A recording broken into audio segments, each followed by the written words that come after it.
Having started, and here we are. So we are at the second link. Let me go back, go up. Extreme value theory, and this is the second of our topics. And we started talking about our need, which is the estimation of low probability events of any type. We are not restricted here. The only thing that we are assuming is that they are events related to climate, but in general, also, let's say we can extend this reasoning also to all kinds of environmental events. And then we learned that we need to use data-driven approach. And in particular, we will refer to statistics. We have explained what is the rationale for using statistical methods when assessing the frequency of climatic events, of climate-related events. And then we said that given that we focus on the extremes, a usual approach is to analyze statistically the extremes of our data. Basically, we focus on the tail, and we said, indeed, let's focus on the tail, focusing on the tail. And the tail is what we see here, and we discussed about the features, the different type of tails we may deal with. This is a long right tail. And we said that we talk about long tail when the range of the data is extended towards the upper value, and the probability distribution is then extended. And in this case, like we see in this figure, we said this is a long tail. If the tail is in a way more elevated with respect to the horizontal axis, we said that it's a fat tail. And we already discussed and commented that the fact that the tail is long is representing a challenge for us, a problem that is also an opportunity, because there is the possibility, the chance that we get surprised by unexpected extremes. And then we said we have to focus on the tail. And we clarified what is the meaning of an important statistical behavior, the IID random variables. IID means independent and identically distributed. And last time we closed the lecture by saying get familiar with this concept. Identically distributed means that for a time series, we usually refer to time series. For a time series, the probability distribution doesn't change in time. We will see why this is important. And independence means that if we draw samples, if we draw events from the probability distribution, the next event that I'm drawing doesn't depend on the last event that I drew. And this means that any outcome from the probability distribution is not influenced, not impacted by the outcomes that I got in the past. And this means independence, and we will see why independence is important. So we closed by saying, pay attention. Today, we will explain why we need to pay attention, why this is important. We will explain also what happens if these two assumptions, independence and identical distribution, are not fully met. And we refer here to the question, our challenging question. Given that we have a sample of data representing past events, what is the chance of getting an outcome that is outside the range of the past events? And this means that we should use the information delivered by data to make an extrapolation, to estimate the probability of something that is not included in the range of our observations. And we know that probability distribution can be extrapolated.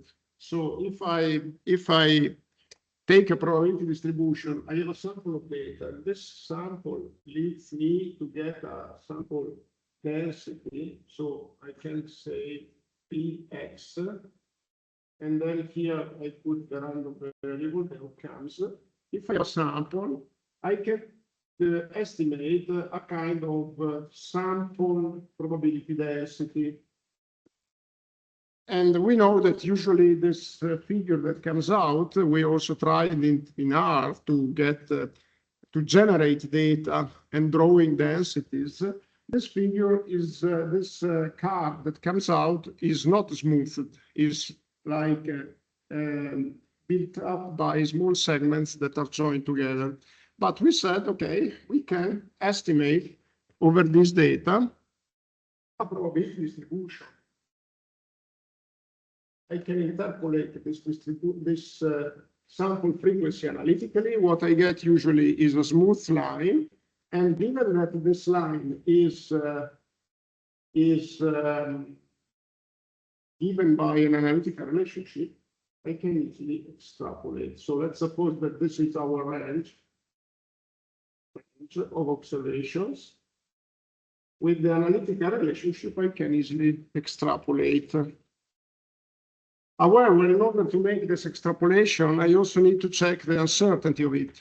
And you know that in engineering, there is a say, any extrapolation is uncertain, any extrapolation is a risk. And therefore, what I have to make sure is that the red line provides a good interpolation of my sample probability. There are several candidates for drawing this red line, several candidate analytical formulation. I have to choose the best one, because if it is the best one, I am more confident that the extrapolation is successful. There is a long literature on that, okay? So let's try to get, with some experiments as well, into the subject. And remember, we need to focus on the tail. So in this case, we have two choices. We can use the whole sample of data. Let's suppose that we talk about wind speed, daily wind speed, and 50 years of data. I have some 18,000 of data available. I can fit a probability distribution over the full range of the data, or I can only focus on the tail. Okay, this is my tail. What is the reason for focusing only on the tail? Because, first of all, it is simpler from a computational point of view. So in the past, theory was also developed in order to make sure that it was feasible and it could be applied. Now, computational power is not really a big problem, but still, focusing on the tail may be justified by the fact that we want to optimize the fit precisely in the region where I want to extrapolate. Because if I use the full set of data, I may get a good fit on average.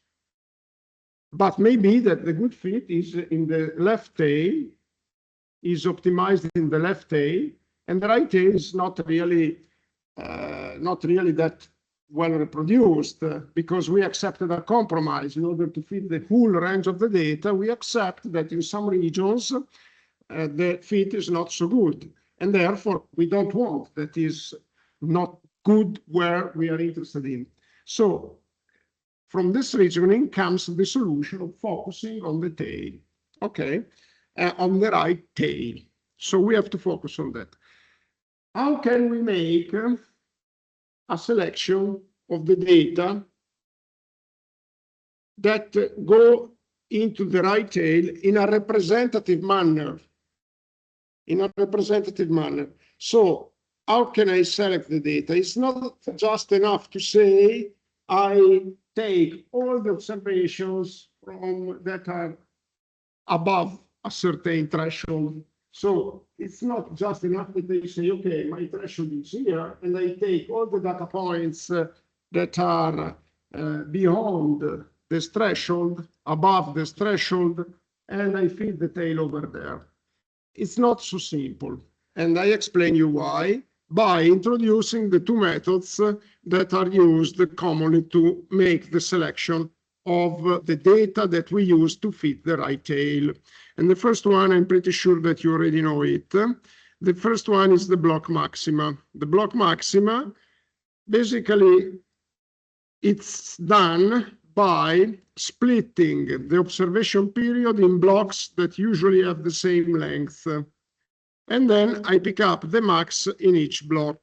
So if you look at this figure, basically, it's very clear. I have 1,000 data, and the blocks are 200 long.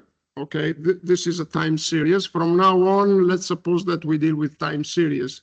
Time series, we said that it's a set of observations whose index is time, a set of observations along time.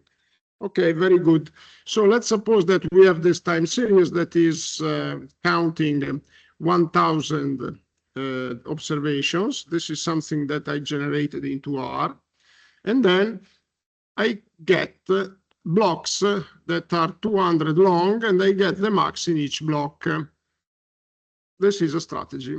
It's a possible strategy. It's called the method of block maxima. It's also called method of annual maxima, because usually when we have time series dealing with environmental data, we assume that the block is 1 year long. And let's forget about the fact that there are some years that are 1 day longer. This is not really something technically relevant, okay? And then you get the max in each year, the max in each block. Why we do this?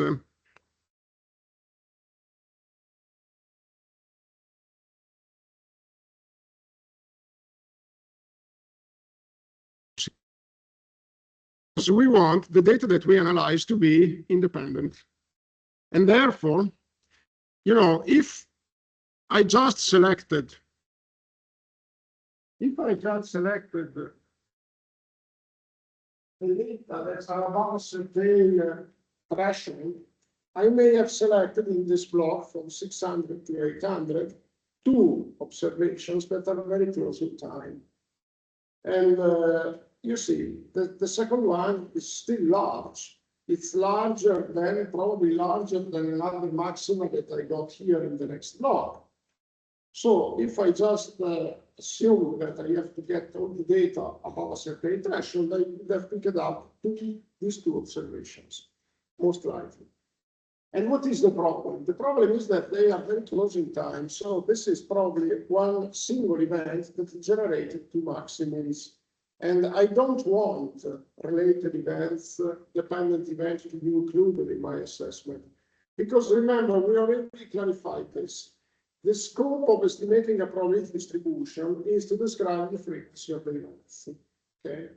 And remember, now we are working under the assumption that there is no climate change. We are not considering climate change. Our first step is learn how extreme value theory is carried out, and then is based the theory of it, and then let's extend it in the presence of climate change.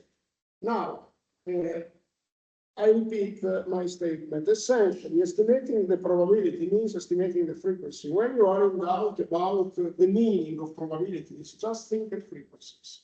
Our purpose here is to estimate the frequency of events. In order not to get surprised, I want to know that, for instance, once in 1,000 years on average, I may get a big event, a big catastrophe.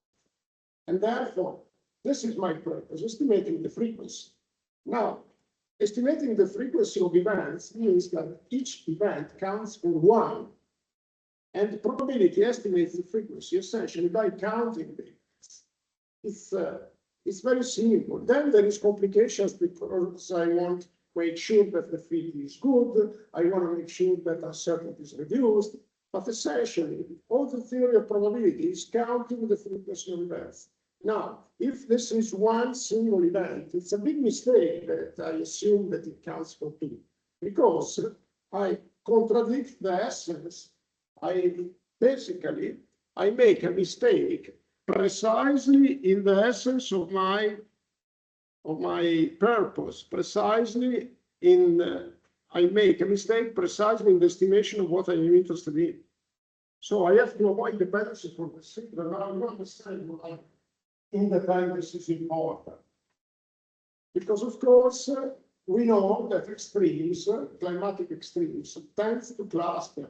We don't know the reason, but we already learned this, that there are periods, long-term droughts, and periods called flood-rich periods, for instance.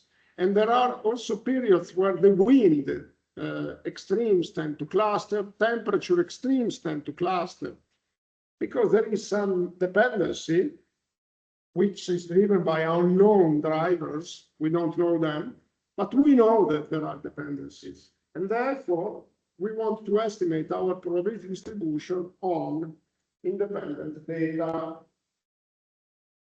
Actually, my life would be easier if I could assume that the whole time series is independent.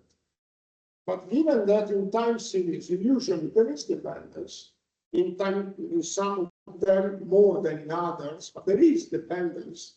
This is why we elaborated the idea of the block maximum, in order to say, I want to make sure that these events are independent. Okay. Now, what is the length of the block? Usually it's the annual time series. Why? I mean, it's, sorry, the length of the block is 1 year. Why? Because climatic variables are seasonal variables.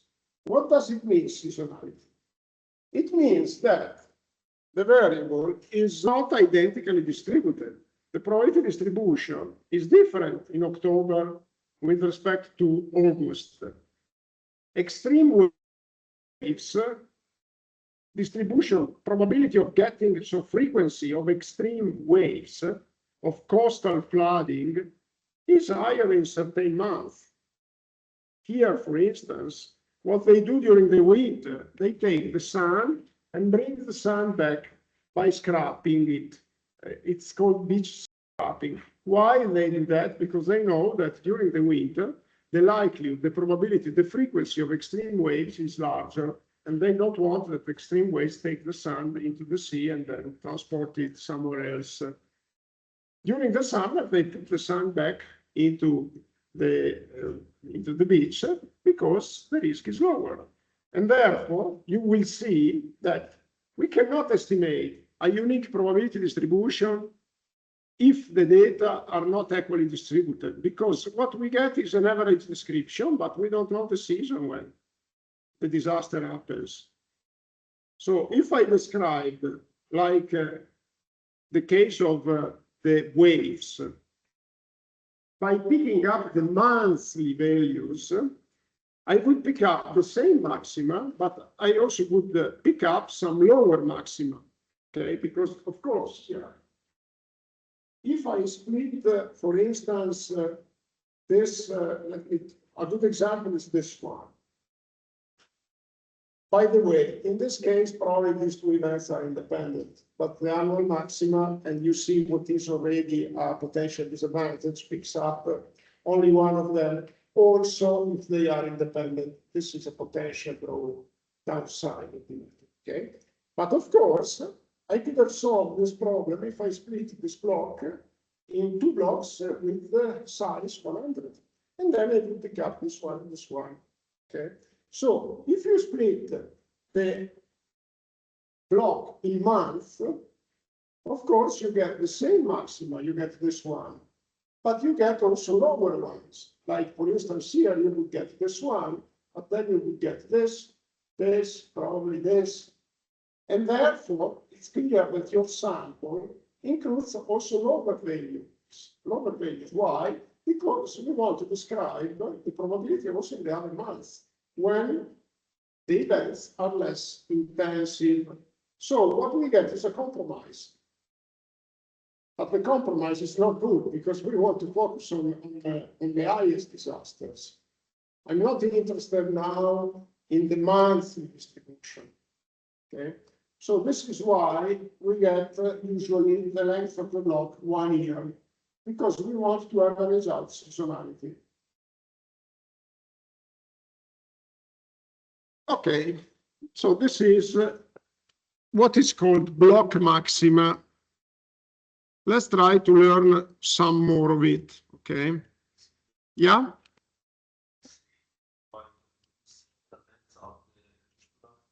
Computation time and the computation. Yes, it is increased because you increase the number of the data. But actually, you know, if you take, for instance, a daily time series and you have 50 years, if you get the annual maximum, it's 50 numbers.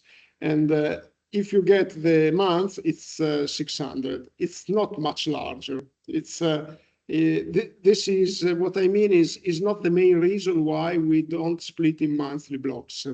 Actually, there are some of the cases where we do split in monthly blocks, but then we estimate separate probability distributions for June, July, August, September. Why do we need separate probability distributions? Because when we have to plan construction works, you may want to work when the probability of getting an extreme is lower. So, for instance, I was involved in a very minor consultancy for the Millennium Dam. The Millennium Dam is in Ethiopia, is on the Blue Nile River, and now they are filling it. And it has been a huge project. And of course, they wanted to know the seasonal distribution of the floods in the Nile River because they wanted to build the dam to concentrate the main work when the probability of getting flooded was lower. Because what you do, you know, when you build a dam, basically what you do is, let's suppose that you have a, it's interesting. So let's suppose that you have a large river, right? And then you want to build a dam somewhere here. So what you do is to move forward by pieces. So what you do is to isolate this part here with some, I don't know how to say in English, but it's some, it comes to my mind, and it's some barriers, but there is a name, it's clogging or something like that, yeah, clogging. Some barriers, you put barriers here, and then you start building your dams here. And typically, you cannot build the dam for the full height. You have to make a small piece, like 10 meters, and then what you do. Sorry? Yeah, castles, yes. Yeah, these are castles, correct, yeah. And then, and also, you know, that sometimes, because if you put castles, the water can come from the underground. So what they do is to close the castles hermetically, and then they increase the air pressure inside the castle. And it is a bit, I mean, they have to be very careful for the people working inside. And then because they increase the pressure in some of the cases in order to keep the water out. But of course, you cannot really sustain with the castles a large, very high column of water because, you know, water is very heavy and it forces the castles really massively. And therefore, you want to avoid floods during the works, and then you try to, in a way, to either to avoid to work during the high flow months, or if you work under risk, the section of the river that you can close must be lower and less extended, because of course, if you shrink the river, then you get a higher elevation of water, of course, the river bed, we will say. Okay, so this is a reason why we may be interested in the monthly distribution. But otherwise, if we are only interested in predicting the max flood, for instance, for civil protection purposes or for sizing bridges, then usually we use the annual block, and then the method is called the annual maxima. Okay, and you see here that it has the limitation that uses only block maxima, possibly discarding other extreme values within the block which may lead to loss of information. So there might be independent observations that we discard. And there is also the possibility, like you see here, we discard this observation, which is probably independent because the distance is very long. And then there is, then we discard this and we take these two that are lower. And therefore, this is the downside of it. And of course, what matters here is the strength of dependence of the original time series or the strength of the seasonality. So if the time series is more dependent, as we will see, we have to increase the size of the block, but we will discuss this later. It is not relevant to take two events the same year after when you have a length series, a length, a column of years, and you notice that in that year there was a more number of events for that specific year. You could make a manual selection. This is possible. And it depends if, like in this case, I could have said, okay, let me start this, or I may also keep this, but let me take this because it's independent. You can make a manual selection. Or otherwise, there is this other method. I put the threshold here, and I take all the events that are above the threshold. It is the solution that I said here sometimes is not enough. Why it's not enough? Because especially if the threshold is quite low, you may get dependent events. And like in this case, for instance, if I lower the threshold just, this is the same time series as before. If I lower the threshold to reach this spring event here, yeah, I would get the same event counted twice. So, but the method is very reasonable because it avoids the problem of the block maximum.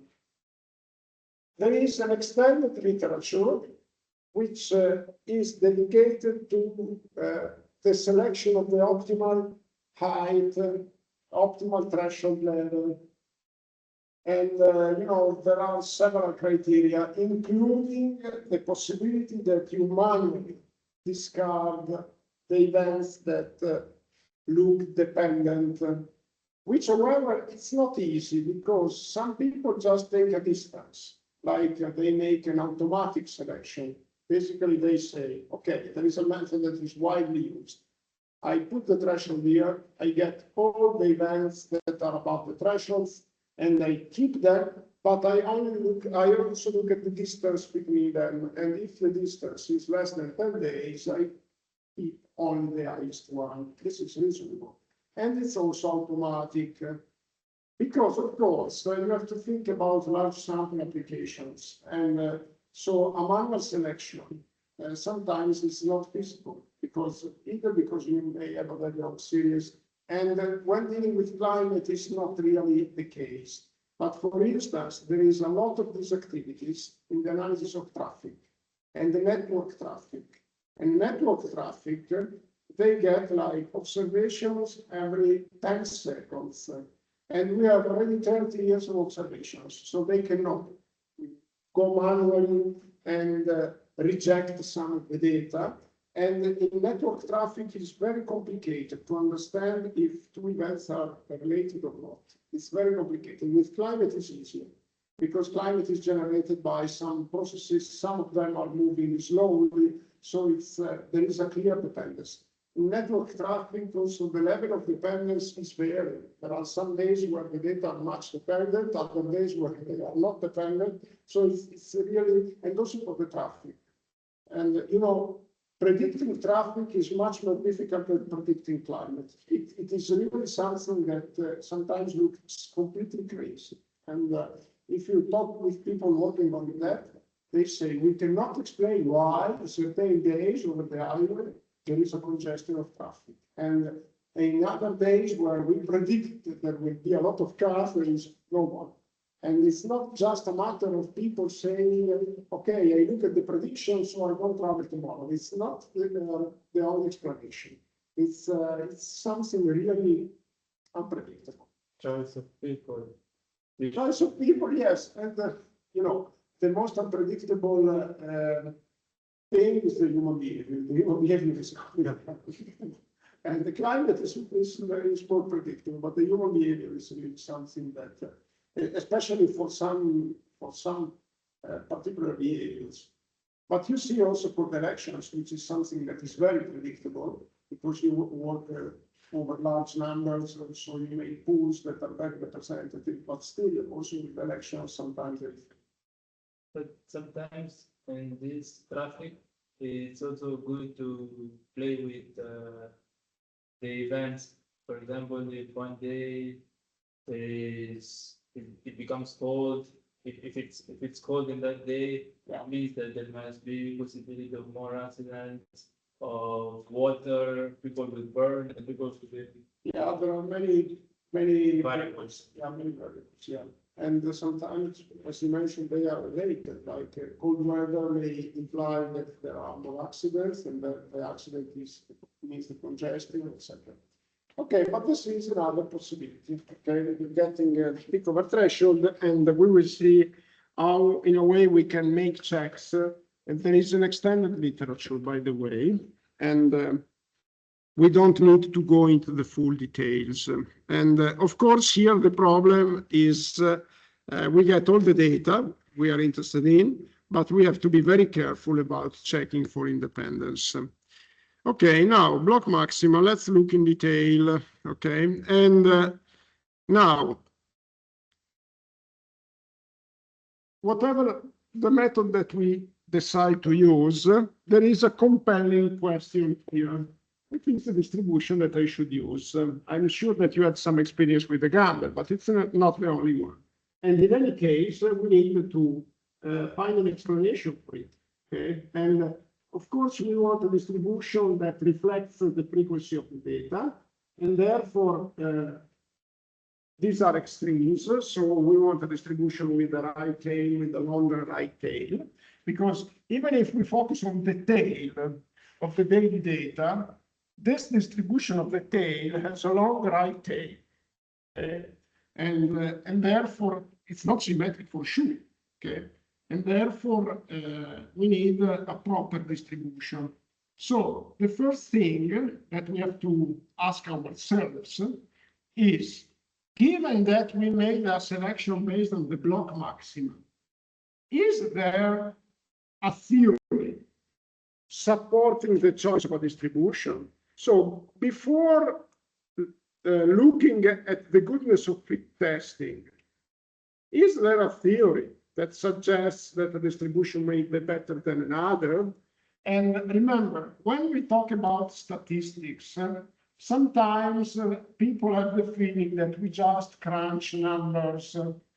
Actually, it's not just crunching numbers. Sometimes there is a possibility to provide an explanation for the shape of a distribution, an explanation that is based on the laws of nature. So physics, chemistry, whatever, ecology.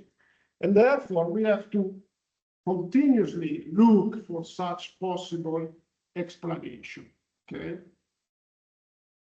And so, block maxima, what is the distribution that we may consider? So first of all, let's think at what is the basis of any theory. So the basis of any theory is the method that we decided to apply. So let's think at the block maxima. We have inside the block a sequence of observations, and let me just anticipate. I go forward a little bit. A sequence of observations, and which here they are called x1, x2, xn, where n is the size of the block. Okay, so we have a block of size n, and we have these observations. Let's assume now that they are independent and identically distributed. We already said that identically distributed and independent is not really the case for seasonal variables and for climatic variables. But for now, let's assume they are independent. And okay, these are random variables. So basically, x1 is a random variable, x2 is a random variable, xn is a random variable. Because inside the block for x1, I got a particular value, but I could have got another one. So these are random variables. And they have an unknown distribution f. I don't know the distribution. I make the assumption that they are identically distributed. So x1 is the same distribution as x2, xn, but I don't know the shape of the distribution. So what I'm doing with the block maxima, I take the max of this observation. So Mn indicates the size of the block, is just one block maximum. Okay. Now, what is the probability that Mn is less than a given value? Okay. And remember that usually with random variables, we indicate with the capital letter the random variable. The random variable is a population which can have several different outcomes. And therefore, I indicate usually in the literature the outcomes with the lowercase. So you distinguish the notation for the random variable from the outcome from the random variable by looking at the case, okay, uppercase, lowercase. So I can say that my random variable is river flow the 1st of January of each year. So it's a random variable that I will indicate January 1st, capital letters, okay? And every year you have a different outcome. And then if I write lowercase January 1st, 2026 means that this is the outcome in 2026 of January 1st is a number. Okay, so it makes sense then to say, what is the probability that the random variable, an outcome, a generic outcome from the random variable Mn is lower than a specific outcome? Okay, of course, it is the composition of all of the probabilities, probability that x1 is lower than x, probability that xn is lower than x. Because if you got only one in the block that was larger than x, then the max would be larger than x. So in order to estimate the probability that you get as annual maximum, a value that is lower than 10, you have to make sure that every day you have lower than 10. And therefore, we have to combine the probabilities that all of these events come together. So it's a joint probability. I have to check the probability that January 1st I have less than 10. January 2 I have less than 10. January 3 I have less than 10. If only one day gives to me 11, then it's not satisfied. So it's a joint probability. So what is the chance that in January 1st I have less than 10? What is the chance that in January 2? And then how can I estimate the joint probability? The joint probability is estimated by multiplying each probability. Okay, so it's a product.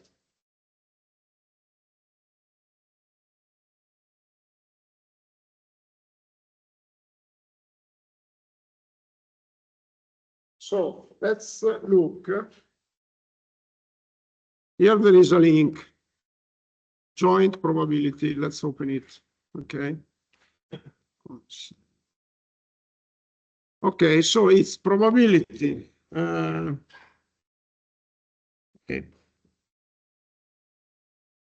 Here is probability of A intersect B is sometimes also indicated as probability AB. In my slides, there was a comma. Okay. So here, if you want to get the probability of getting a pink,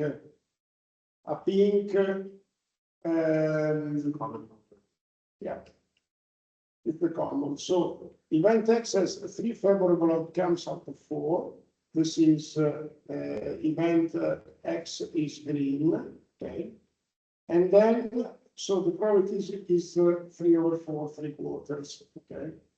Event Y is 3 favorable outcomes out of 4, so 3/4. Only one outcome, big, satisfies both X and Y. So the intersection is obtained is 1/4. And you see here for independent events, probability that I get both A and B is probability of A and probability of B. Okay, if the events are independent. Okay, and so meaning that the occurrence of one event does not impact the other. Of course, pay attention at independency, because otherwise there is a different formula if you wanted to take into account dependency. Okay. Good. So here it's justified the multiplication.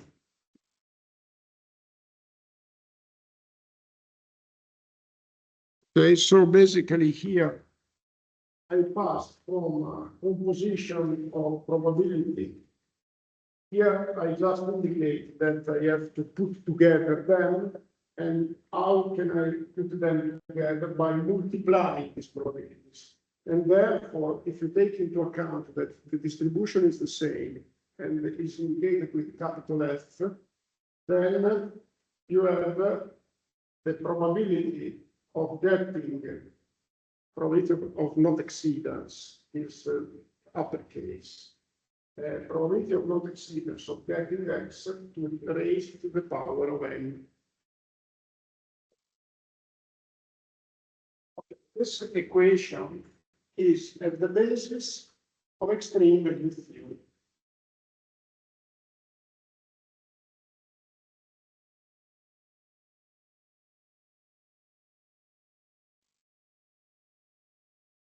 What is F is still unknown, okay?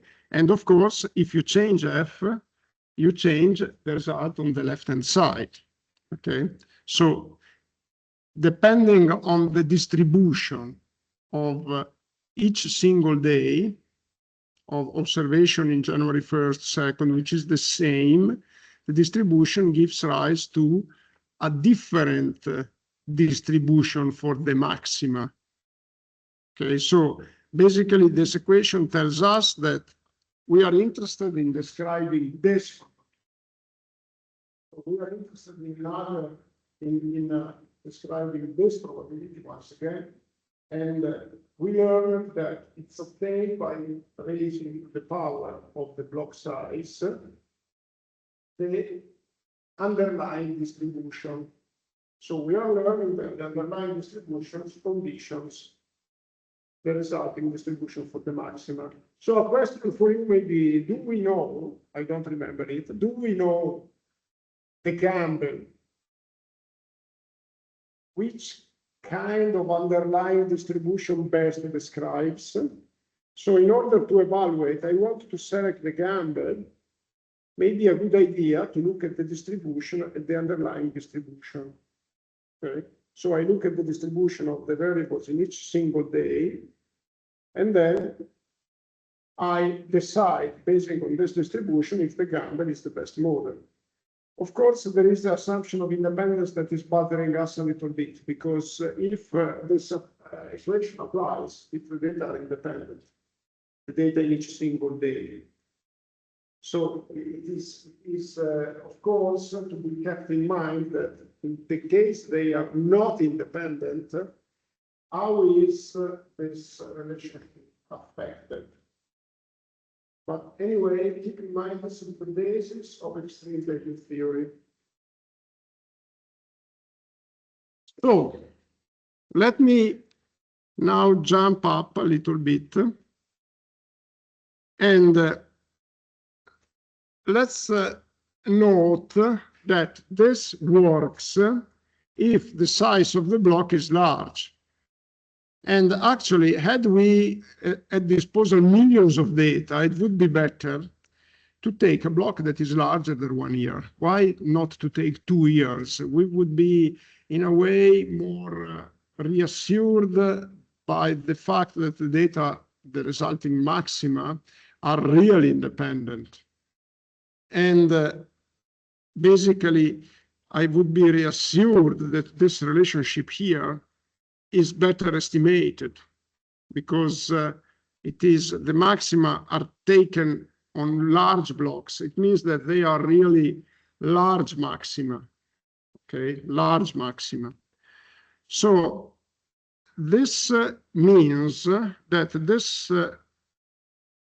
is an asymptotic result.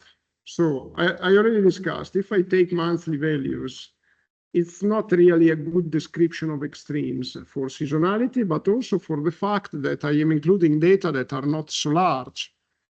So basically, the results gets better asymptotically. What does it mean asymptotically? It means for large n numbers, for large block size, as n tends to infinity. And let's look, for instance, we are looking for a description of the very large extremes, and therefore we are interested in this asymptotic convergence. So if we want to make extrapolation, I erase the graph, I have to make sure that asymptotically, which means for very large extrapolations, I get a good result. And why is an asymptotic behavior, why an asymptotic behavior may differ with respect to a pre-asymptotic behavior? Because I anticipate that some distributions, so Gamble, may be good if the block size is 1 year, may be not good anymore if the block size is 10 years. So we are interested in this asymptotic convergence because it may make a difference. So if I take blocks that are smaller in size, I may get results that are not as representative.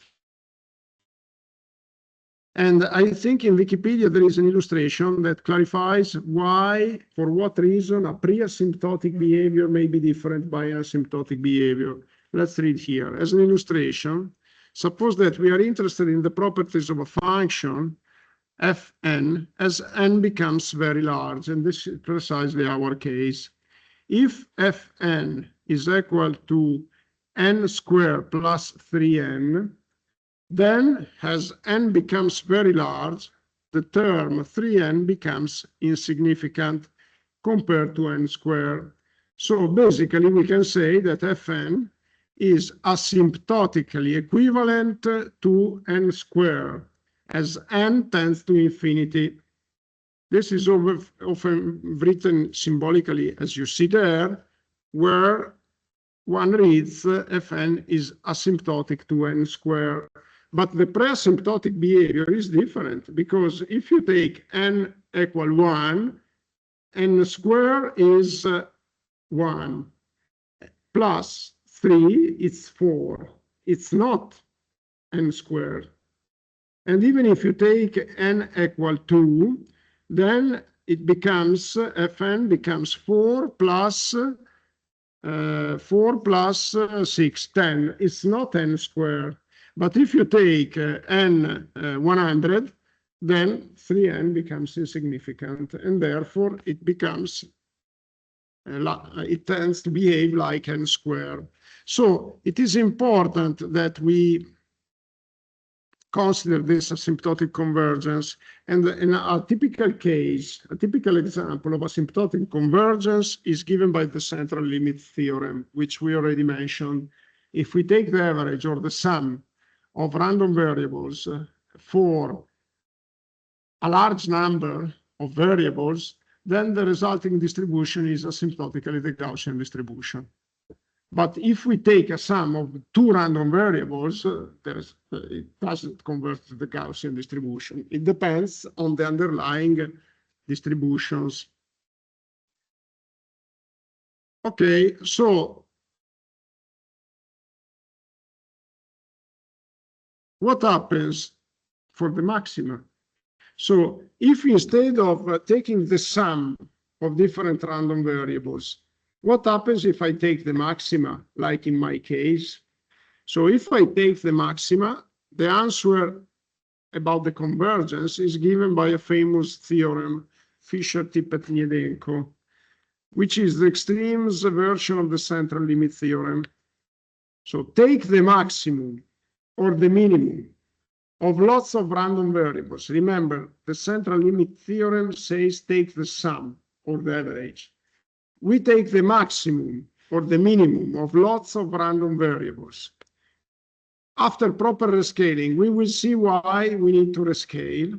It converges to one of only three possible distributions, no matter what the original distribution was. So no matter what is the original distribution of x1, x2, xn, if we take the maxima inside the block, we converge to one of only three possible distributions, okay?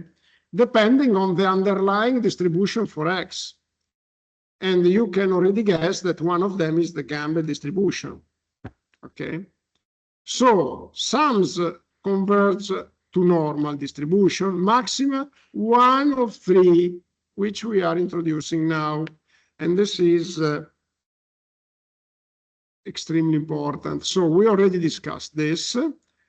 And now let's make an exercise in Python so we relax a little bit about what we did. So selection of block maxima and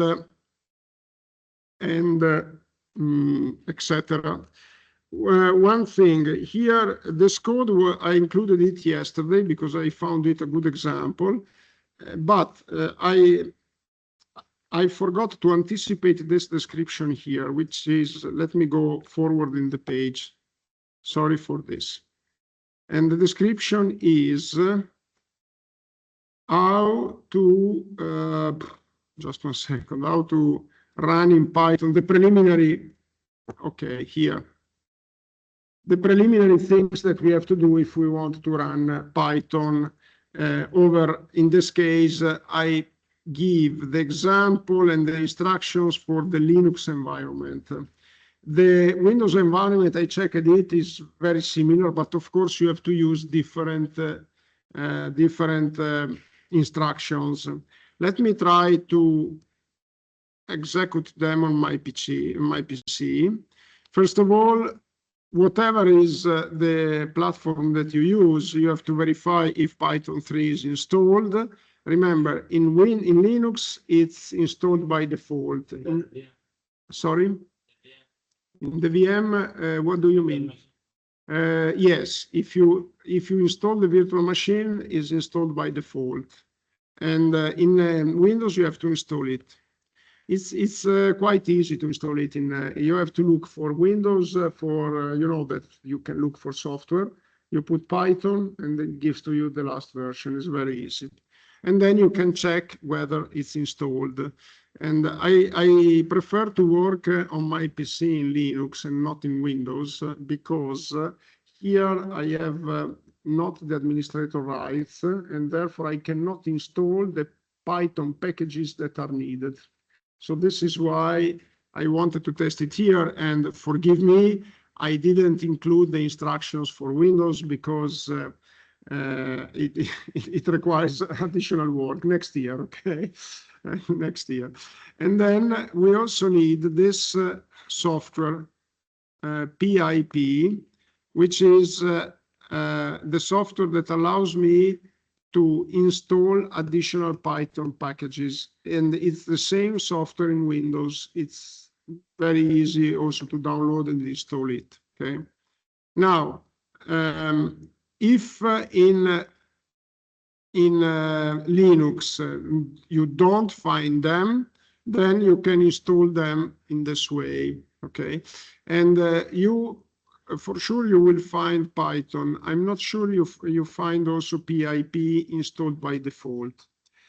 Once that you have installed PIP, you have to install these packages. PI Extremes is a very nice Python package to make extreme value analysis. Okay. And my problem is that, and also you need the second one, requests. They are libraries. You know, in Python, libraries allows you to perform analysis calculations that by default are not included. Why they are not included by default? Because there are millions of them, first of all, and into a PC, you can't fit everything is available. And also, you know, the PC becomes, in any case, a little bit heavy and loaded if you install many packages. My problem is that in my Linux version, if I try to do this, you get this error message. And therefore, it means that you need to start a different environment. And you cannot work on directly on the Linux console, but you need to start another environment, which is an environment for coding. And there are the instructions here, okay? And this is the instruction to create the virtual environment. And this is very easy. It's already activated in my PC, but I can reactivate it again. I have to make it available, so to start it, and you see that now you see on the left a virtual environment, okay? And then we can install PI Extremes and request. I think it should say that it's already there. You see that it is requirement already satisfied, requirement already satisfied, and also requests, I think it's already satisfied. Of course, when I do this, you could say, how can we learn what are the packages that we need? Because there are so many. Okay, you can learn either because a professor tells you, like in this case, or you learn as I learned, because I'm not very good in Python. I think I have quite a good knowledge of R, but not of Python. So what I did, I went over the web and ChatGPT, and I looked for some exercises of extreme value theory, and it was suggested to install PI Extremes, a very good suggestion. There is also a manual if you want to study it. It's a very good package. And there was suggested to activate this request. And also when the code is proposed,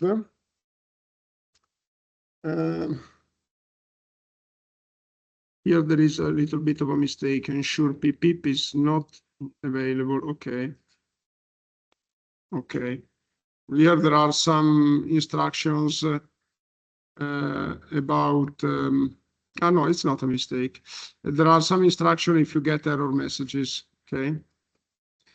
Okay, and basically this is my code. When you look at a Python code, you see that there are the first instructions, they are import instructions. Import means that you load the libraries. And here you see that you need pandas. Pandas is a very classical Python library in order to make simple computations, statistical computations. And you see request. And therefore you learn that you need request. If I didn't load request, the code would give me an error. And therefore this is also a way to learn it. Let's look at this code, what it does. So besides these first two lines, and you basically load the libraries, and look, I think you know it. Here there is an alias that is given to pandas. The alias is just useful if you want to shorten the instructions, okay? And then instead of writing like here, request get, okay, so requests get, which is a long one because there is the full name request. You write here panda data frame. Instead of writing pandas, you just write PD, okay? So you may decide if you want to, if you don't want the alias, you may forget about it. So this one is not needed. But if you don't put the alias, every time you call pandas, you have to call the full name, to use the full name. One thing, very often in Python, there are similar operations that can be done by using different libraries. And so pandas is very used, but some of the operations that are done in pandas, you may do by using other libraries. And sometimes there is not a difference. So it's just a matter of preference. So just beware, because sometimes as engineers, we are used to use a very rational approach to things. So we assume that if I have to compute the average, there is only one Python instruction to compute the average. Actually, with the expansion of these codes and the increase in flexibility, it turns out that you have sometimes different solutions for getting to the same target. And sometimes the solutions are similar in terms of complexity, in terms of computational time, but sometimes they are not. So you have also to get some experience. So you have to wonder, okay, I found the solution, but is it the best one? In coding, you have to always wonder, because encoding tiny differences may make a big difference in computational time. And computational time for you is very important, because if you can finish a job in 1 day instead of 1 week, it makes your life completely different. And sometimes there is a huge difference. So this is why coding requires some study, some expertise, okay? Now, so library imported here, fine. And then here there is definition of latitude and longitude. So these are definition of two variables, and you see two values, and the example refers to New York City. Why? Because we are getting rainfall data over New York City, and you may try a different location. I didn't check what is the coverage of this database, because this is an open database that the code is calling. Here there is the start date. This is another definition of a variable. And this is the end date. I think it is daily data. And then here there is the URL, which is defined here in the web address. Archive API, Open Meteo.com, V1 archive. And then in the URL, you have to give latitude and longitude. And then start date, end date, and I think that's it. Okay, and then once you define the URL, here you get the data. You see request get URL, and you give the data to response. Okay, so let's start. So let's call the libraries. So Python 3. Python 3. Okay, imported the library. Let me clear it. And then let's define the variable. URL is here. And look, there are comments. Okay. What is missing here? Oh, probably, let me see.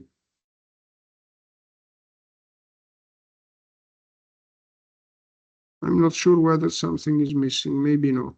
Ah, no, it's closed at the end, sorry. Response is here. Forgot a comma. So there is indeed something, let me check. I thought I checked it, but end date is, let me try to repeat it, sorry. Because I'm not sure if I forgot something. Okay, this is fine. URL is okay. Okay. I think the problem is that I have to put a parenthesis here. Yes, I tell you what the problem is. Yeah. Okay, it's clear also for you. Okay. Perfect. Okay, so I have to correct on the website and then here. Okay, let's see a response. Okay, it doesn't show it up because let's see data. I'm not sure what is the meaning of this instruction, but I think it's a conversion. It converts the response into the data. Yes, now we have the data. Okay, and this is another instruction, which means that it creates a data frame. Okay, PD data frame is the creation of a data frame. Now you see that the data are more readable. Okay, and you see that it's daily precipitation and for each day. And then you see it doesn't print out the full data set. There is an interruption because, of course, otherwise it becomes messy. And then here there is a summary of the database. Okay, and this is time precipitation sum. It's not a summary, it's just the first 5 rows, only the head, first 5 rows. Okay, now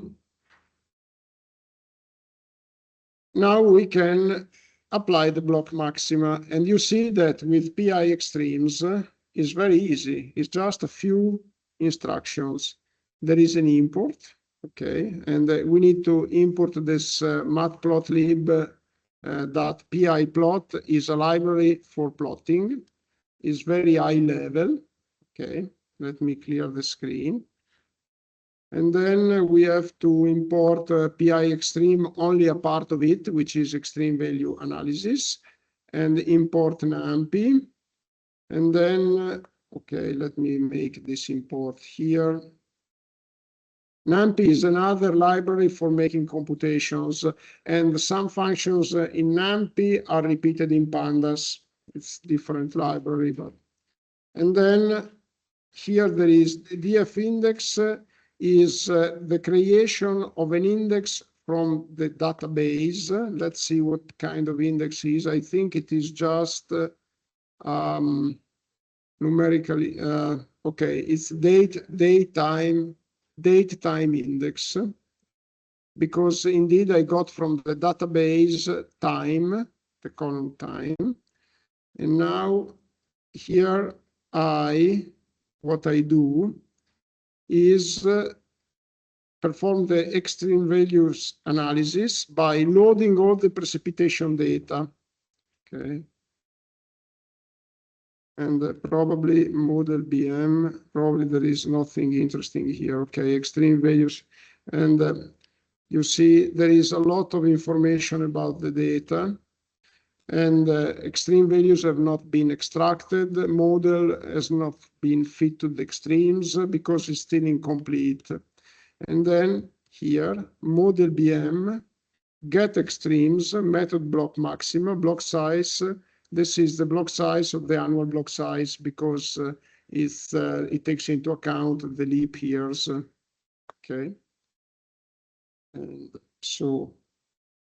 And then if you get again model BM, you see that extreme values count BM 26 extraction method BM, count 26 extraction method BM, and then we can fit the model on the extremes. And let's see what kind of model it fits. And then here there is the diagnostic. Diagnostic is something that we didn't discuss so far. Okay, and let's see this figure here. What you see here is the return period plot. So it gives to you the precipitation for the different return periods. Until 10 years, it increases very slowly because I think with the estimation of the extremes in this way, it's practically zero. Here you have a comparison between the sample frequency and the probability density. And here you have 2 plots. We are not discussing them now. 2 plots which clarify the goodness of the fit. And the better the alignment along a straight line of these two plots, and the better the fit. And in particular, you see that for the QQ plot, we didn't discuss it, and we will discuss it later. There is some discrepancy, especially for one value where the observed is larger than the theoretical. The cuckoo plot is the quantile plot, I anticipate. This means that the probability distribution for this point here has failed.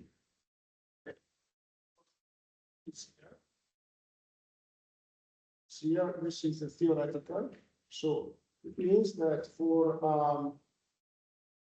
a value of 130 more or less, I got an observation that is much larger. So better said, for when the distribution gives to me a value of 130, the reality was 180. Okay.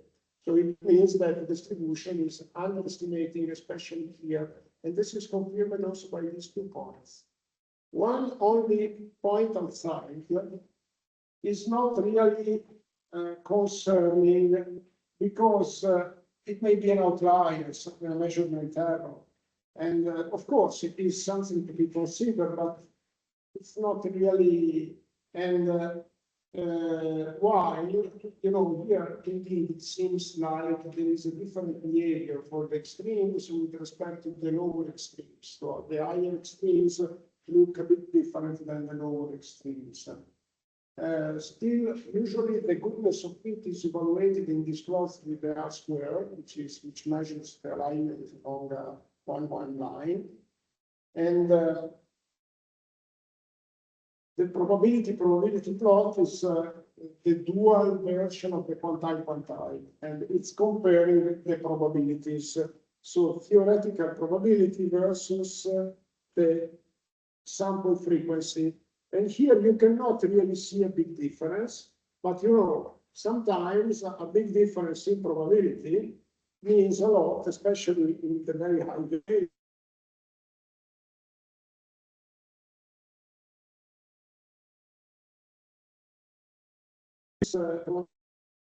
So when the tail is very long, I mean, if you make a small change, a tiny change in probability, the long tail means that there is a huge increase in the axis of the observed variable. And basically, you can see these 3 points here, they are the 3 points here. Okay. And maybe the last one, it's this one, where the theoretical probability is lower than, is larger than the observed probability. I should think about it, but for sure, I think these 3 points, which are coherent, are these 3, and then there is a point that is not coherent, and then. So depending on your purpose, of course, for technical purposes, I am much interested in this because this is a surprise. Okay? But you see that it was very easy in the software that was pre-prepared. The only thing that I am missing here is what is the distribution that was used. Maybe that we can find it in the console. Let me see. Model, MLE, distribution, generalized extreme value distribution. You still, do you know already the generalized extreme value distribution? Somebody talk to you. Yeah, which course? CEOL, okay, perfect. Okay, that's fine. Okay, and let's close now here. Okay. So here there are some comments. The code extracts the annual maximum with the instruction get extremes. Then the model is fit with the instruction fit model, where default here with default parameters, as illustrated by the instruction for the use of the package, options can be specified as follows. So here there are, and there is a discussion of alternative options. And I think this is an interesting reading for you, but it's something that we don't discuss in detail because it's a discussion of the options for PI extremes. It is indeed a very good package, and I recommend it if you have specific needs for the estimation of extreme values. And here there is an explanation for the plot. The QQ plot compares theoretical and observed quantiles. If the points lie along the diagonal line, the model is a good fit. In this case, most points follow the line closely with only a few larger values slightly diverging. Finally, the PP compares the cumulative probabilities of observed and modeled data.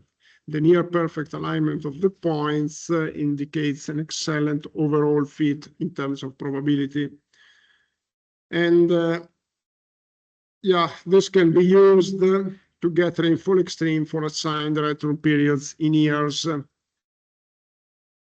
And then, and let's forget about the, no, okay, let's try this. I never tried this, so let me just check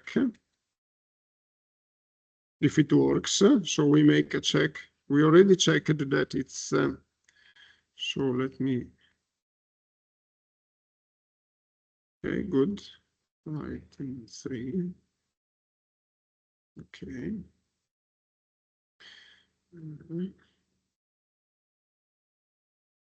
Here there is for sure, there is, I should have put a break line here, a line break. It is missing.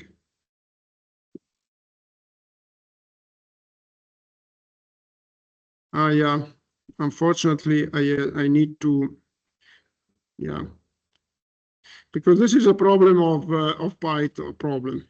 It's a feature of Python, you know, it doesn't keep into memory. So let me just this. Okay. And then this one. Okay, and then I think I don't need this. Okay. Then, okay, I already did this. Let me see here.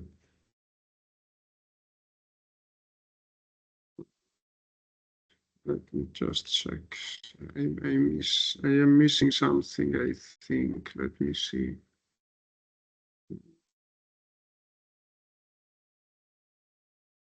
I think I am missing this. Let's try.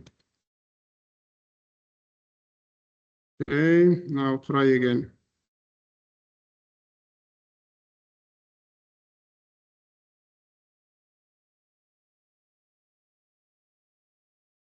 Okay, now it works. So let's see, model fit model, diagnostic. It seems it works.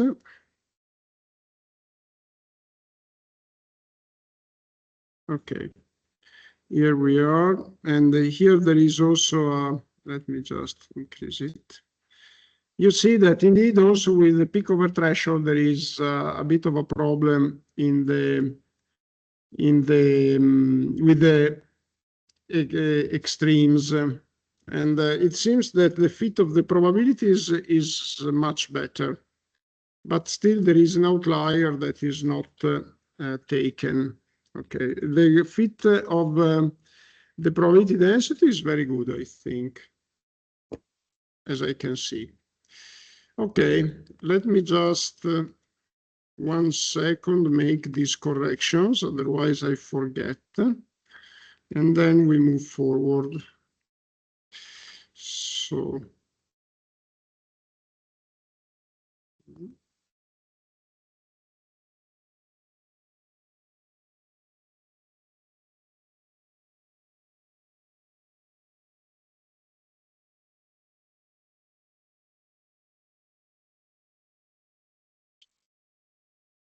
this is the previous one.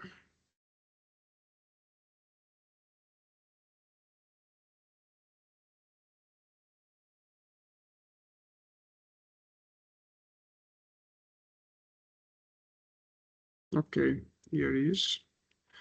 Just,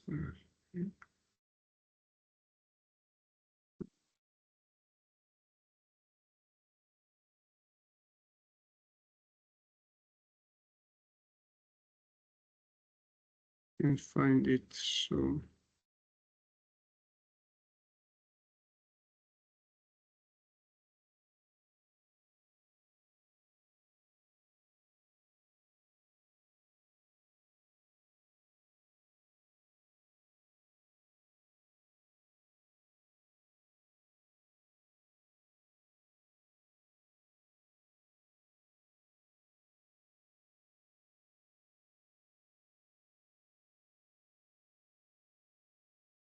okay, let me go back because I don't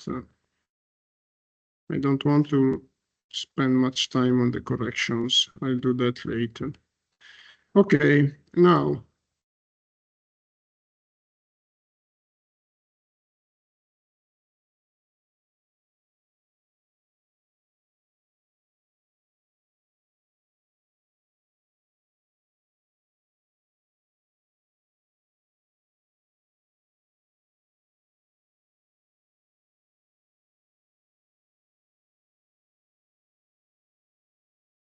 okay, I forgot to make this exercise. We can skip it. I skipped this exercise here, which is just showing that if you take the maxima from the Gaussian distribution, so this is an exercise in Python where you get maxima from NP random normal size equal 10, and then gets the max. So it generates data with a sample size of 10, so the n is 10, from the normal distribution, and then takes the max. And then it repeats the estimation 1,000 times. And if you take the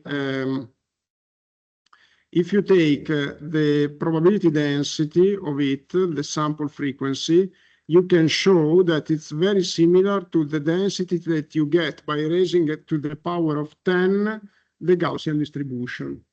So here in this code, they generate a Gaussian distribution. So the underlying value, the underlying distribution is Gaussian, and the generation is for a block size of 10.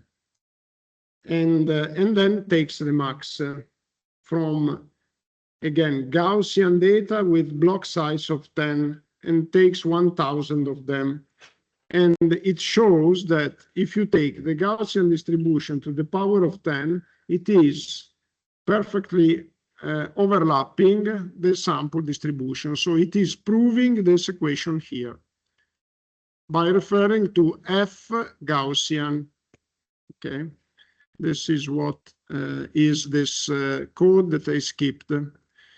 Okay, now let's make the break, okay? Because I don't want, I have to start reasoning that is a bit complicated, and I prefer to discuss it later.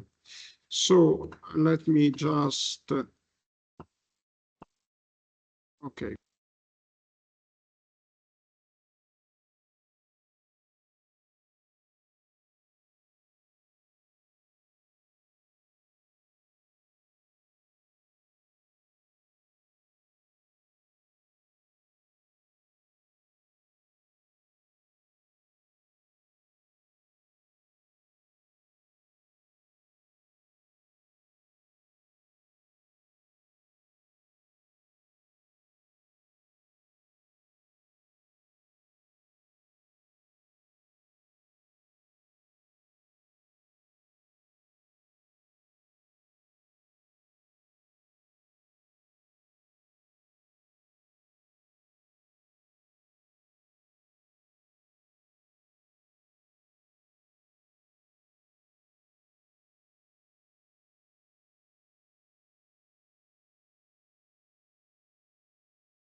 Okay, so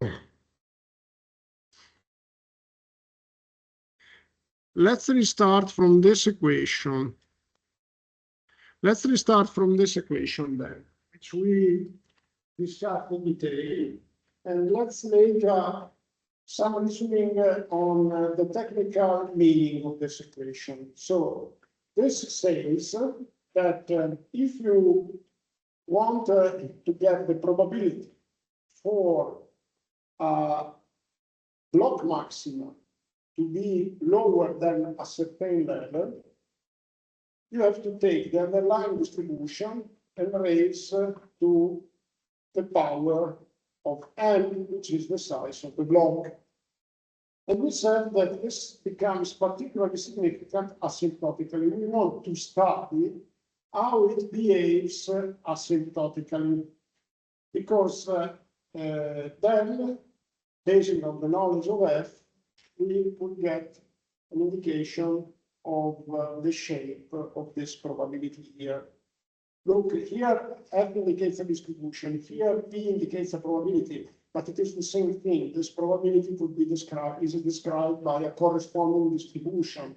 This probability will be described by a distribution that we will indicate with the letter G. Okay?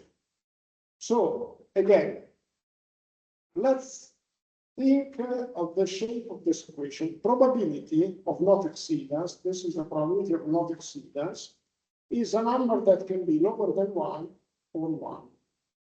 So what if this is 1? So what if in the underlying distribution x is such that the probability of not exceedance is 1? So f is x is a kind of maximum, upper value. Then I can raise to any power and it remains 1, which is okay, because if you think of it, if x is the upper value, then also the max of any subsample of the distribution will get lower than this upper value, and therefore probability of not exceedance is 1, okay, which is fine. But what if the probability of not exceedance is 0.9? For increasing n, you get to 0.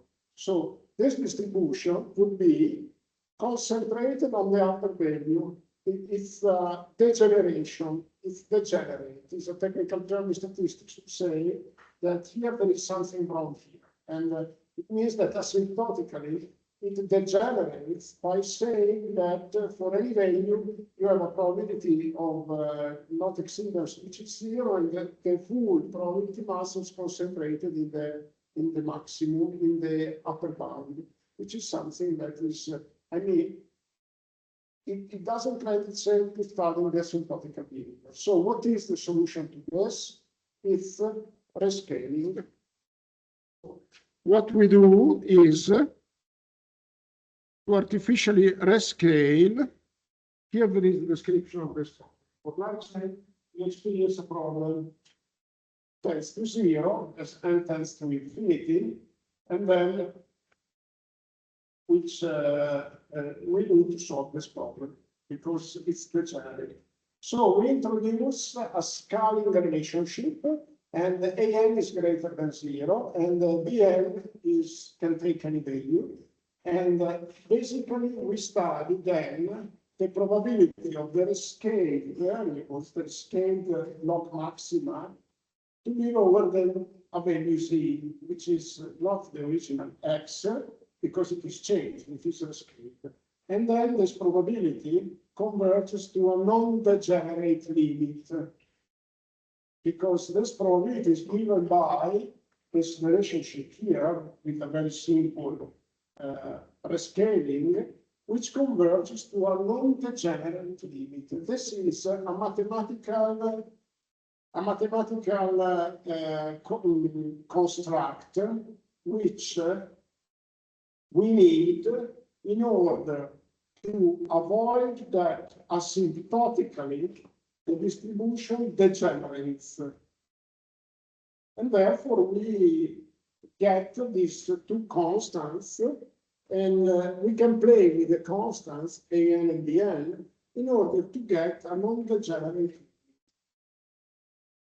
Okay, now we introduce this theorem. So if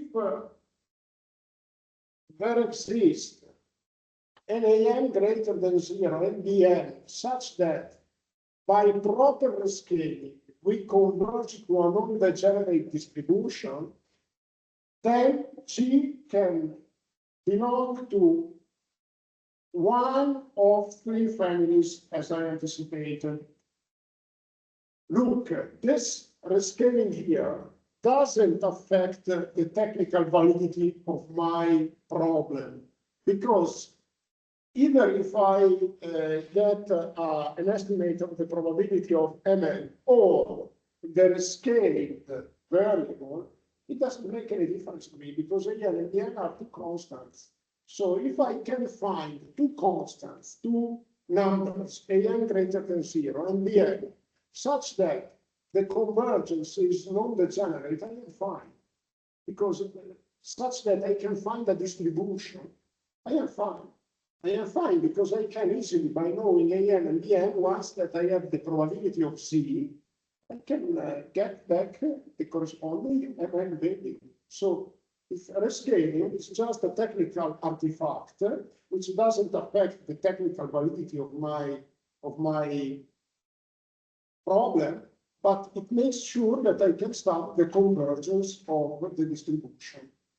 And then I can go to this distribution G, and the distribution G can belong to only three types. What are they? Yeah. That's it. Yeah, distribution, convergence and distribution. Convergence and distribution, and basically now we go back here to the original variable x. And this is just, this rescaling is just an artifact to demonstrate that if we can find a non-degenerate distribution, then the original distribution of x corresponds to one of these three. Now, you know already the gamma.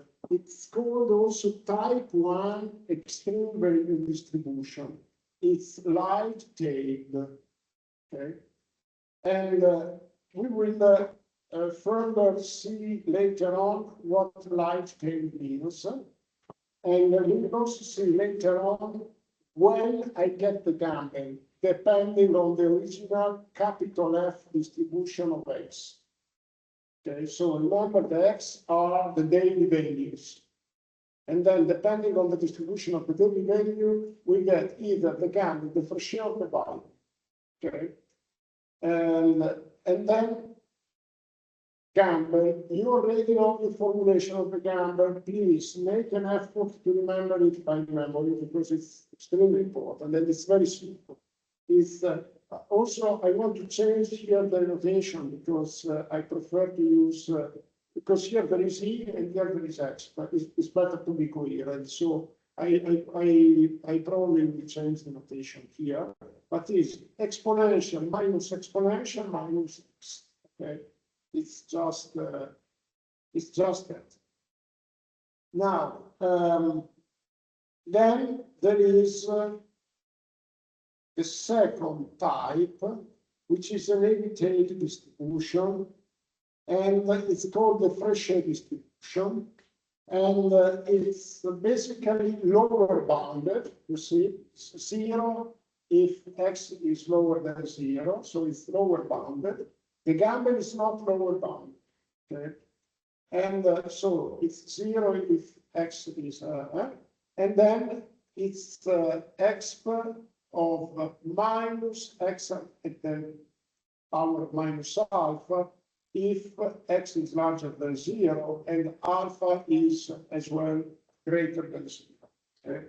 And then we have the Weibull. The Weibull is upper bounded 1 if x is greater than 0. So basically it's upper bounded at 0, and then there is this relationship here with, again, alpha larger than 0 for the values that are x lower than 0. Okay, these are the three distributions. The Weibull is usually applied for describing lower extremes because it is upper bounded.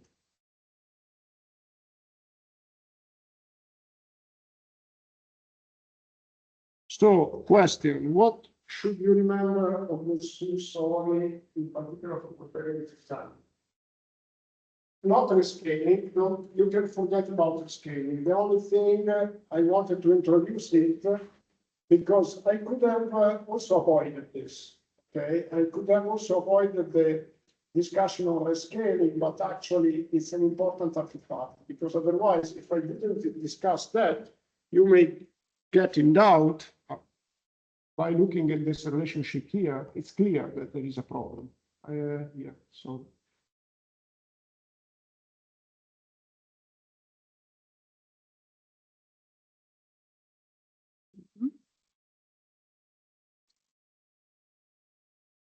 I don't understand why there is this frame. I think it was not there earlier. Let me check.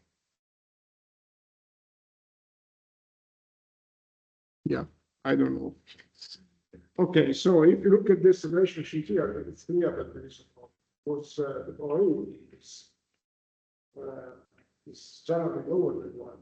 Therefore, I wanted to introduce the rescaling because the rescaling is what we use in order to get finally this expression for the distributions. We don't demonstrate, we don't make the mathematical demonstration because there is a mathematical demonstration of the theorem. You can easily find it on the web, and you basically you should start from a given shape for fx, and then you raise you rescale, raise the power of n, and then you get to a distribution after the rescaling, so the inverse of the scaling you get 3. And starting from a particular underlying distribution for f, you get the gamma. For instance, if you we will see what kind of distribution is originally the gamma with the Shen value. So as I said, the rescaling, just forget it. I think it's important that you remember the relationship, the basic relationship. So the distribution of the maxima is given by the underlying distribution raised to the power of n. It's very easy, okay? And if you remember this and you remember the gamma, I think it is fine. Rescaling, just you need to know it. I wanted you to know it, but on the other hand, it's something that I don't want to go into really the tiny details. There are many other tiny details that I'm discarding because, you know, I think we have to be very efficient in learning what we really need and in learning the basis for understanding more if we tomorrow, one day, we need to understand more. And when I was a student, they asked me to remember all the 3 of them. It's not needed. I think the gamma is fine, okay? But just remember the names and the fact that the Weibull is upper bounded and the Frechet is lower bounded. This is important. Now, so this is also very important. The Gamble family, and this is proved by the theorem, the Fisher-Niedenko theorem, the Gamble family arises asymptotically, so for large block maxima, for large the size of the block, when x is, so the random variable x, so fx is exponential, normal, log normal, gamma. So I'm not sure whether you know all of these distributions, and it's not necessary that you know their analytical formulation. Just be informed that these are very frequently applied distributions. The normal, you know it. The log normal, you know it because it's the normal applied to the logarithm. The exponential, I'm pretty sure that you know it because it's largely used. The gamma is less used, but if you want more information on the gamma distribution, you can easily find on the web. And typical examples of data that follow these distributions are daily temperature and max rainfall. Okay, with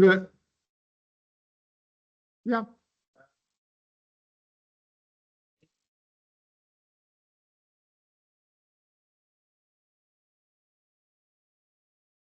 And B yeah, less than yes, equal to yes, yes. And of course, you have to remember that we are referring to block maxima, and how I can extract the block maxima is very easy. It's not a mathematical relationship. It's just this is important that you remember.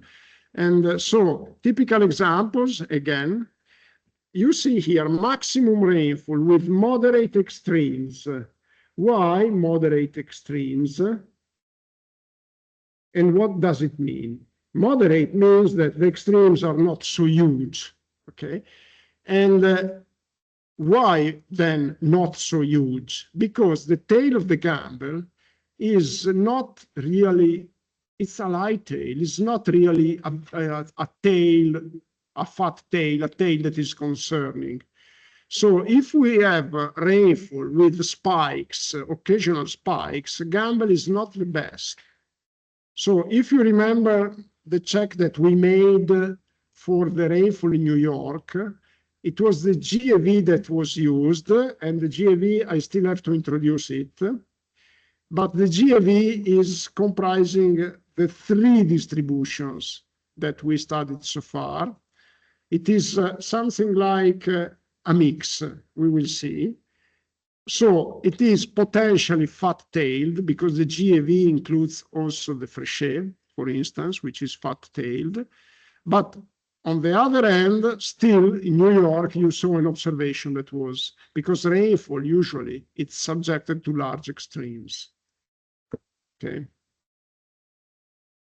Okay, Frechet arises asymptotically when the random variable X is Pareto, Cauchy, or student T. These are distributions that are less known. Pareto is very important. Pareto, if I well remember, has a tail that is pretty fat. Okay. And a typical example are financial crisis, insurance losses, because sometimes these are variables that are very spiky. Okay. And in fact, the Frechet is has a tail that is fatter than the gamble. The Weibull rises asymptotically. Here there is, okay, also the Frechet, it's specified asymptotically when the random variable is uniform, beta, or any distribution with a hard upper limit, because the Weibull is upper limited.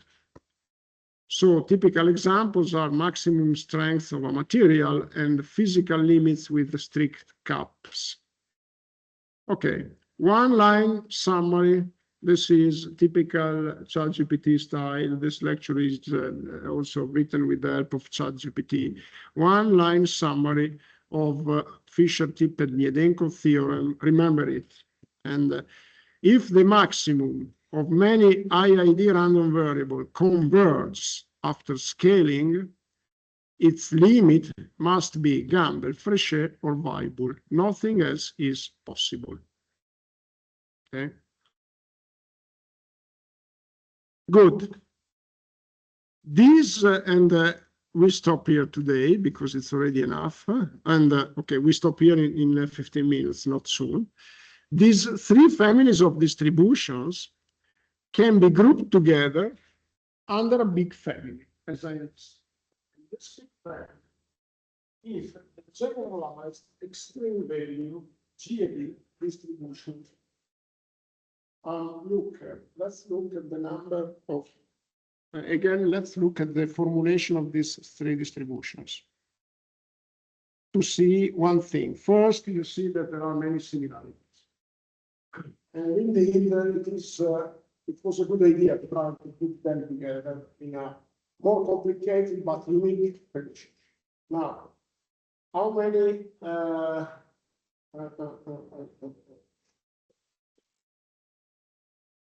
okay, let's look at the GAV first because here let's look at the GAV first. I wanted to make a consideration, but let's look at the GAV.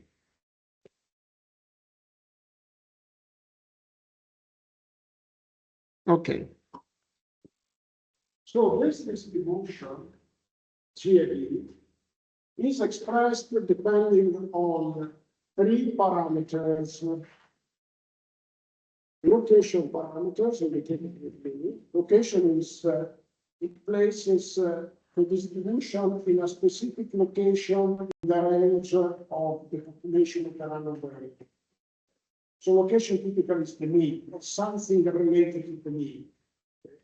Scale means the dispersion of the distribution. So scale is typically associated with the variance standard deviation. And shape, what is the shape? The shape is something that describes the length of the tail, so everything that goes beyond the location and the standard deviation. So, for instance, the moments, the higher order moments, I'm not sure if you are familiar with this, but it's the mean is the average of distribution, which is basically a function of the data to the power of 1. The standard deviation is a function of the data to the power of 2, because it's computed by squaring it. The tail is, and depending on the higher order moments, so the data raised to the power of 3, 4, etc. And so this shape gives a description of the behavior of the data raised to the powers more than 2. Okay? And so the family can be written in this way. And so it is more complicated. You don't have to remember it by memory. But let's see under which conditions we get a gamma here. Okay. And first of all, we have two formulations. The second one is simpler, and you can recognize here the gamma distribution. Okay. And the gamma distribution, which is here obtained after a proper rescaling. Okay. And then it is getting this shape if C equals 0. First of all, let me say I will make a correction because I think it becomes clearer if the gamma is written not only depending on X, because the gamma was written in that way because it was written after rescaling. It's not clear in my previous, so I will correct the previous formulation to reflect this one, and which makes it clear that the gamma has two parameters, which are, mean and standard deviation. And these are the two parameters of rescaling. You can recognize here the rescaling. Okay. And the rescaling is basically eliminating the parameters of distribution. So I want to be clear before, because I will make the correction, but in this formulation here, it was not clear without the parameters of the distribution. Why? Because I should have put here C, not X. Is it clear, Giovanni, what I mean? So I think I have to rewrite this by putting here X minus V divided by sigma. Okay. I didn't really understand. Maybe if you move the mouse, I don't know. So talk to you. He's Fernando, not Giovanni. Oh, sorry. Sorry, Fernando. Giovanni is online. So, I was talking to you actually. So basically, I wanted to say, I will correct this formulation to make here X minus V divided by sigma. Because otherwise it's not clear how we can, and I think in this way it's not correct. And I also have to correct the other two distributions. And I will make the check. So let's go back to here to the. Actually, this here, mean is related to the mean, but it's not the mean. And also sigma is related to the standard deviation, but it's not the standard deviation. This mean and sigma are the rescaling the parameters, which are the parameters of the distribution. And I will clarify it. So the gamble is obtained if C is equal to 0. And then if is not 0, if we get this kind of relationship, 1 plus C multiplied by minus me divided by sigma, then we get into this upper formulation. So what is this condition? This condition is to find the support of the distribution. What is the support? The support is the range of the data. We say support of a distribution meaning the range of the data. For gamble is minus infinity plus infinity. Okay. And you see that given that for the gamble we get C equal to 0, it means that the support doesn't apply. Indeed, the gamble has support from minus infinity to plus infinity.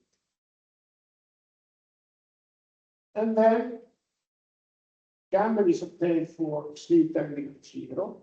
Okay. And then, which is this kind of distribution. So let's now analyze under which condition we get gamma differentiated by B. So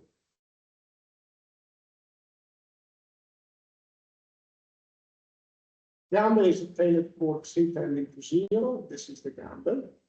Okay. And the support is the real axis. Support all real numbers. Tail exponential, so it's light tailed. There is not fat tailed, and typical for light tail distributions, normal exponential. Frechet is obtained for Xi greater than 0. This is the Frechet, which corresponds to the previous formulation, with the exception of the scaling. Again, I will correct the previous one. And here we have the lower bound, okay, support, lower bounded, unbounded above, tail heavy, power low. We will discuss next time, next lecture, what this means. The tail that is not exponential like tail, but it's power low, which means an heavy tail. It's a fat tail, okay? Typical for heavy tail distribution, Pareto-Cauchy. So remember, the Frechet is capable of describing larger extremes. And then we have Weibull that is obtained for C lower x. And this is the Weibull.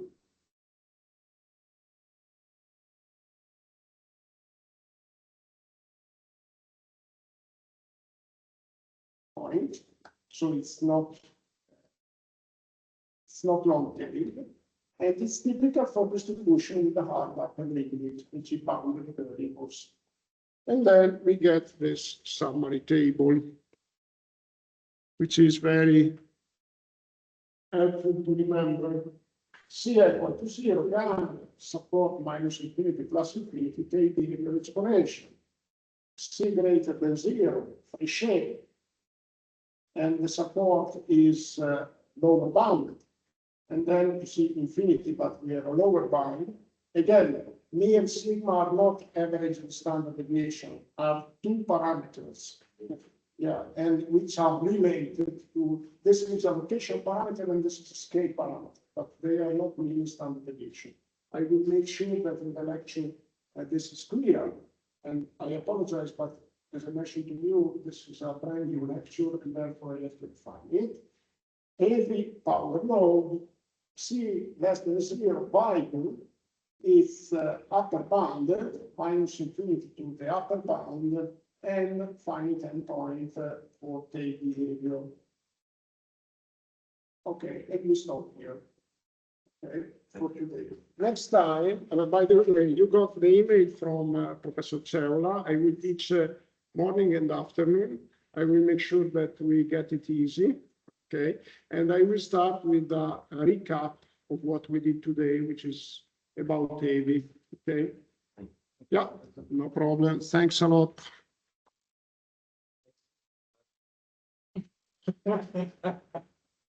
Let me check. I still hope that we can find a solution. I'm sure that later on it will be possible